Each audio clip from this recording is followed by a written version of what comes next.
అందరికీ hi, welcome back to my channel. Maha Kumbh Mela. అసలు మహాకుంభమేళకి వెళ్తా అని అనుకోలేదు. మా వారు మాత్రం గట్టిగా కోరుకున్నారు ఎలాగైనా వెళ్ళాలి అని. అప్పుడే మా డాడీ కాల్ చేశారు. మహాకుంభమేళ వెళ్తున్నాం, మీరు వస్తారా అని అడిగారు. వస్తామని చెప్పాము. ఇంకా కొరుట్ల వెళ్ళి అక్కడ నుండి 11:45కి అలా మహాకుంభమేళకి బయలుదేరాము. 12th రోజు. ప్రయాగరాజ్కి వెళ్ళేదారిలో మా ఫస్ట్ విజిట్ కడ్తాల్కి వెళ్ళేసరికి మధ్యాహ్నం 2 o'clock అయింది. అక్కడ వీరబ్రహ్మేంద్ర స్వామి వారి టెంపుల్లో అన్నప్రసాదం పెట్టారు. మేము అక్కడే భోజనం చేసి అక్కడి నుండి మహోర్కి వెళ్ళాము. కడ్తాల్ నుండి మహోర్కి 70 kilometers అలా దూరం ఉంది. మొత్తం ఘాట్ రోడ్ ఉంది.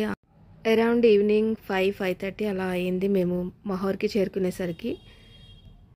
మహోర్ మహారాష్ట్రలో ఉంటుంది.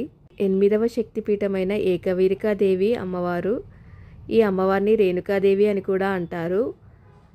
సతీదేవి కుడి స్థలం పడిన ప్రాంతం అంట. ఈ స్థలం ఐహామ వంశరాజైన ఏకవీరుడు పాలించిన ప్రాంతం ఇది. అందుకే ఈ అమ్మవారిని ఏకవీరికాదేవి అని పేరు వచ్చింది. అలాగే పరశురాముడు ఖండించిన రేణుకాదేవి శిరస్సు పడిన ప్రాంతం ఇది. అందుకే శిరస్సు రూపం మాత్రమే కనబడుతుంది ఈ ఆలయంలో.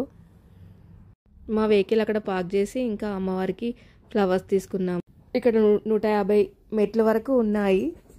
మెల్లిమెల్లిగా ఆ మెట్లు ఎక్కుతూ చుట్టూ షాపులు ఉన్నాయి. షాపింగ్ చేసుకుంటూ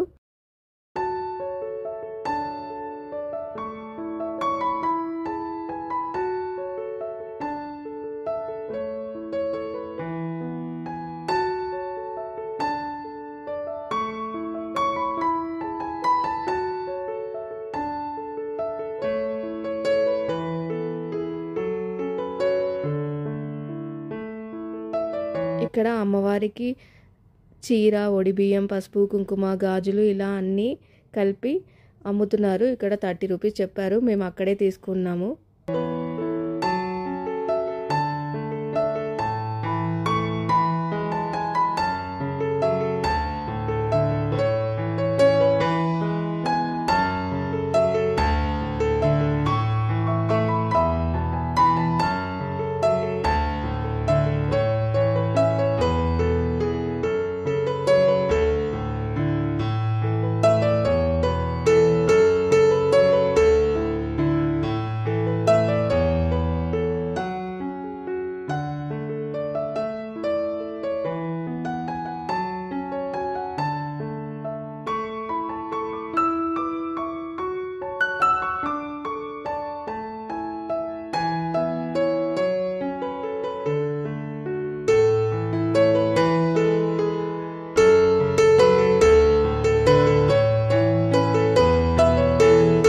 ఇక్కడ ఇలా అన్ని పెట్టి పూర్ణహారతి ఇస్తున్నారు. ఎందుకు అలా చేస్తారు అంటే రేణుకా అమ్మవారు వాళ్ళ కులదైవం అంట.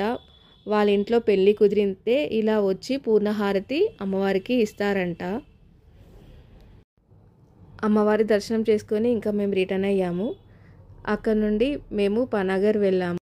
మహాకుంభమేళకి వెళ్ళే దారిలో మా ఫస్ట్ విజిట్ వీరబ్రహ్మేంద్ర స్వామి వారు, నెక్స్ట్ రేణుకాదేవి అమ్మవారు. ఇలా ఈ 2 temples చూసుకొని మేము అక్కడ నుండి ఇంకా పనాగర్కి వెళ్ళి అక్కడ స్టే చేసాం. ఈ వీడియో మీకు నచ్చితే లైక్ చేయండి, షేర్ చేయండి, సబ్స్క్రైబ్ చేసుకోండి. Thank you for watching.